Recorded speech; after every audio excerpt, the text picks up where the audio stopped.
Welcome to our video, where we examine the recent search for the missing Titanic submarine and the possible signs of life that search crews have stumbled upon. Despite the tragedy occurring more than a century ago, the sinking of the Titanic still has so much left to uncover. On April 15, 1912, the Titanic sank, leaving over 1,500 people dead. The ship was lost until diver Robert Ballard discovered the wreck in 1985. However, parts of the Titanic are still missing, including the ship's core, which was known as the Marconi Room.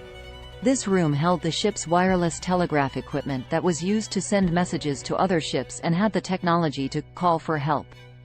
Recent deep-sea expeditions have been launched to find the missing submarine once and for all.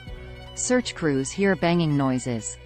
In the summer of 2019, a French expedition was launched to the depths of the Atlantic Ocean in search of the missing Titanic submarine.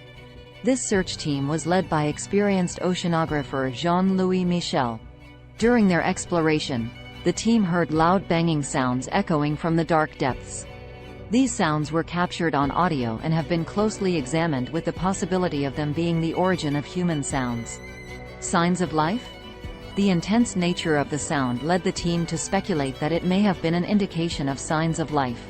Even though sound cannot be decomposed to the extent of revealing where the sound came from, the reverberations and the pattern recorded could tell that it probably was made by something human-made. Although they did not dismiss it completely, there is still a possibility that the sound could have been caused by a natural phenomenon, said Michel. Experts have also speculated that the sound could be coming from the Marconi Room, which would be a significant discovery. Although the search for the missing Titanic submarine still continues, the possibility of hearing sounds possibly indicating signs of life is both fascinating and mysterious. The tragedy of the Titanic remains one of the world's biggest mysteries, and with new information still emerging, it seems like it could take a while until the story is completely understood. We hope you enjoyed learning more about the search for the missing Titanic submarine and the possible signs of life from the depths of the Atlantic. Thanks for watching.